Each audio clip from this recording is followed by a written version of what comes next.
सकता नहीं।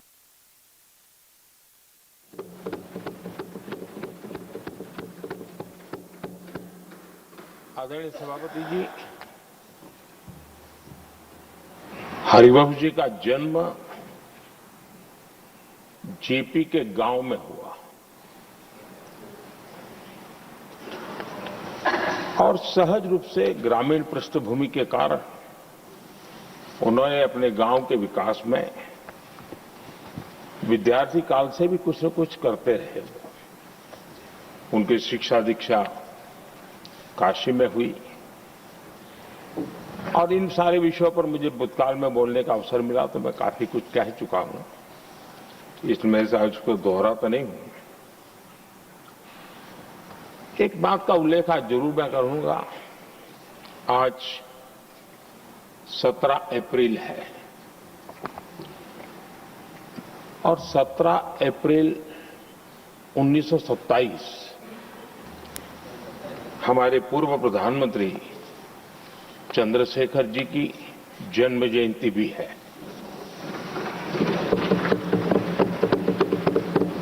और विशेषता ये है कि आज 17 अप्रैल को आप जब तीसरी बार इस दायित्व को संभालने जा रहे हैं और वो भी चंद्रशेखर जी की जन्म जयंती पर और चंद्रशेखर जी के साथ आपका जुड़ाव,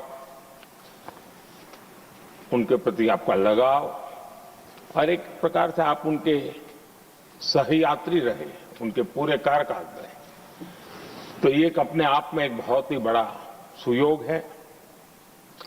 आपने चंद्रशेखर जी के जीवन पर किताबें भी लिखी हैं और चंद्रशेखर जी के एक बृहद जीवन को नई पीढ़ी तक पहुंचाने का एक बहुत बड़ा काम भी आपने किया है और इसलिए आपके लिए एक बहुत बड़ा विशेष अवसर बन जाता है कि चंद्रशेखर जी की जन्म जयंती पर आपका तीसरा कार्यकाल का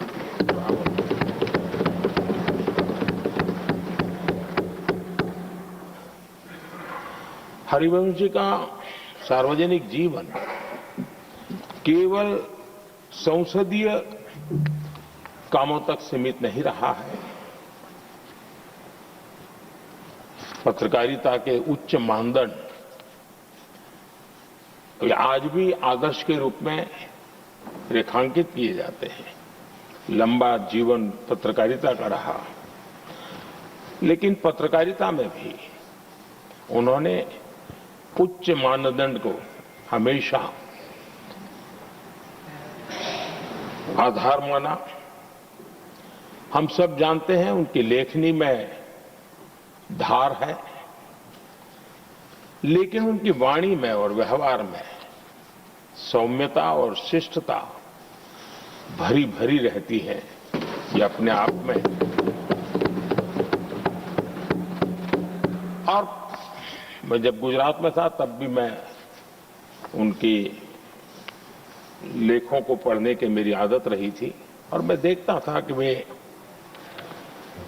अपना पक्ष बड़ी दृढ़ता के साथ रखते थे और मैं अनुभव करता था कि उसमें काफी अध्ययन के बाद उसका निचोड़ उसमें प्रकट होता था।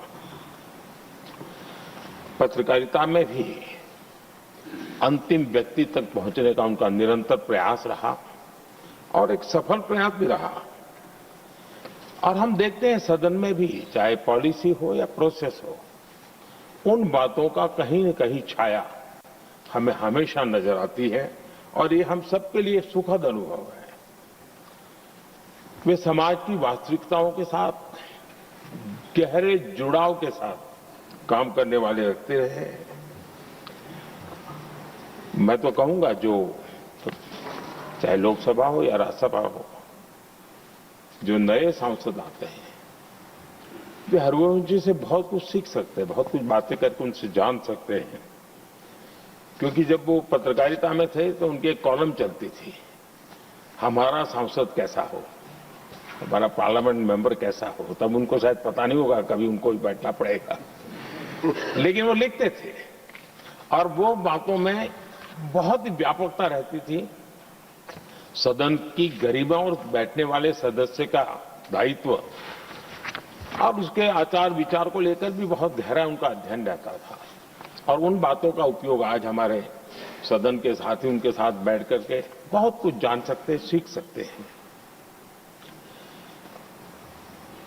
समय की पाबंदी, एक डिसिप्लिन लाइफ में और अपने कर्तव्यों के प्रति गंभीरता, ये आपकी विशेषता रही है और शायद इसी के कारण आप सर्वस्वीकृत व्यक्तित्व आपका विकसित हुआ है।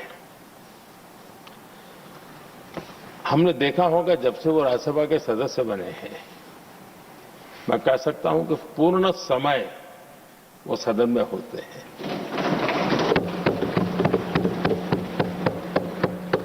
सभापति जी की अनुपस्थिति में सदन को संभालने का काम तो करते ही हैं, लेकिन बाकी समय भी यहां कमेटी का कोई भी व्यक्ति बैठा हो तो भी वे सदन में हमेशा अपनी मौजूदगी रहती है, हर बात को सुनते हैं, उस समय सदन का जो संचालन करते हैं उनके कार्य को भी देखते हैं और ये इसके पीछे उनको अपना जो दायित्व है उसके प्रति उनकी जो प्रतिबद्धता है उसके कारण ये संभव होता है और ये हम सबके लिए सीखने जैसा है। और मैंने देखा है कि वो पूरा समय इन चीजों के लिए वो खपा देते हैं। आदरणीय सभापति जी, उपसभापति के तौर पर सदन को कैसे चलाया, सदन में सदस्य के तौर पर क्या योगदान दिया, इस बारे में हम स्वाभाविक रूप से एक सकारात्मक चर्चा करते रहते हैं, लेकिन सदन के बाहर जनता के बीच वो कैसे अपने लोकतांत्रिक और सामाजिक दायित्वों को निभाते हैं, ये भी हम सार्वजनिक जीवन में जो लोग हैं उनके लिए सचमुच में ध्यान आकर्षित करने वाले विषय हैं और हमने उसको देखना चाहिए। मैं अपने अनुभव से कह सकता हूं उनके काम सराहनीय तो है ही, अनुकरणीय भी है। हमारा देश युवा देश है और मैंने देखा है कि हरिवंश जी ने अपने समय का उपयोग सबसे ज्यादा युवाओं के बीच में बिताना पसंद किया है। युवाओं को में लगातार गंभीर विषयों पर जागरूकता बने, एक प्रकार से लोक शिक्षा का काम निरंतर चलता रहे, ये अपने आप में वो लगातार करते रहते हैं। वो देश भर में उनका भ्रमण रहता है।